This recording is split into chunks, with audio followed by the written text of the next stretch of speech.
Assalamualaikum. Salam semua. Jom ronda sambil zikir dan ceramah agama. Auf ibn Malik radhiyallahu anhu dia bagi salam. Nabi kata Auf, dia kata na'am, ya. Nabi kata masuk. Bila Auf masuk, dia pun duduk. Nabi kata ya Auf, kira ada 6 benda di antara aku dengan kiamat. Nombor 1, kewafatanku. Terus menangis dia Auf. Kata Auf, bila Nabi suruh aku berhenti, baru aku berhenti. Nabi kata nombor 2, Baitul Maqdis di bawah pimpinan umat Islam. Sekali zaman Sayyidina Umar, sekali zaman Salahuddin Al-Ayyubi. 2 kali lah. Nabi kata akan jadi banyak kematian yang mengejut di akhir zaman. 2 minggu sebelum nikah meninggal, 2 minggu selepas nikah meninggal, keluar nak pergi market meninggal, keluar nak pergi raya meninggal, keluar balik daripada ziarah orang meninggal. Tak ada apa, meninggal. Ustaz ke, artis ke, menteri ke, peniaga ke, masyhur ke, tak masyhur ke, tak kaya ke, jutawan. Ni Tuhan duk bertunjuk ni. Allah nak bagi tahu tak ada kira. Kematian mengejut ini jadi banyak. Tengok nombor 4 pula. Tuan-tuan, Nabi bagi tahu dekat Auf, fitnah ni dugaan besar lah, kecelaruan besar yang akan berlaku di dalam umat aku, dan kemudian dia merebak dengan cepat.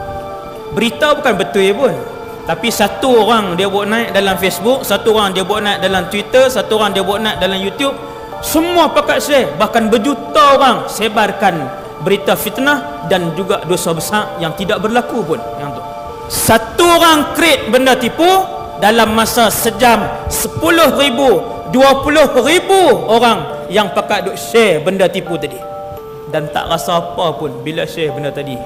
Nabi kata satu hari kamu akan tengok melimpahnya harta di kalangan umatku.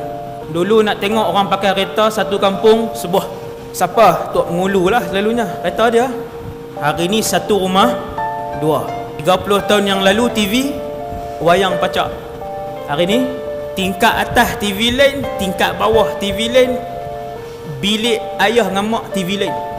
Nabi kata kamu akan lihat wahai Auf, kemewahan masuk ke dalam setiap rumah umatku. Ketika itu kamu tengok orang dapat gaji sebulan 100 dinar, dia akan masih sebut tak cukup. Hak 10 pun sampai malam ni duk sebut tak cukup. Situlah dekat mak ayah pun tak mampu nak bagi sebulan 100, 200, tak boleh. Hak gaji 2,000, dia kata kalau Allah bagi 3,000, insya-Allah lah tabung Jumaat seminggu nak buh 20. Daripada 2 Allah bagi 3, dia buh tak 20? Tak buh. Sebab apa? Dia kata tak cukup ustaz, 6 hari 7 hari sebelum dapat gaji mesti habis. Tinggal sikit betul-betul untuk tol, untuk minyak dengan makan tengah hari je dekat pejabat, malam makan di rumah. Nabi kata yang keenam wahai Auf, akan berlaku perdamaian. Perdamaian ni kita akan bekerjasama di antara orang Islam dengan orang Bani Al-Asfar. Bila mereka sebut Bani Al-Asfar, mereka akan kata Eropah dan Amerika Syarikat. Hak ni tak jadi lagi. Orang Islam akan bersekutu dengan mereka ni, berperang dengan satu lagi, tak tahu, wallahu alam siapa dia. Setelah kamu berperang, kamu menang, kemudian mereka mengkhianati kamu dan menyerangmu di bawah 80 bendera. Mereka khianat kita. Bila menang, geng-geng ni semua buat naik salib. Mereka buat naik salib. Dia kata salib memenangkan kita, salib merahmati kita, Tuhan anak melindungi kita. Orang Islam dengar seronok lah. Yang memenangkan sebenarnya Allah Azza wa Jal.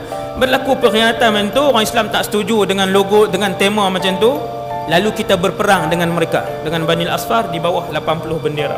Apa tujuannya? Kata Auf ibn Malik, Nabi pun kata 80 bendera itu adalah panji perang.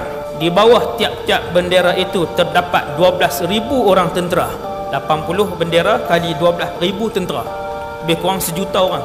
1,000,000 lah noh. Ketika itu pusat kepimpinan umat Islam akan ditempatkan di sebuah tempat, di sebuah daerah namanya Ghutah. Maka Nabi kait dalam hadis ni, bila Nabi kata tempat kepimpinan orang Islam ketika berlaku perang besar itu, yang disebut dengan nama perang pertumpahan darah teragung, ketika itu pusat kepimpinan umat Islam adalah di Ghutah.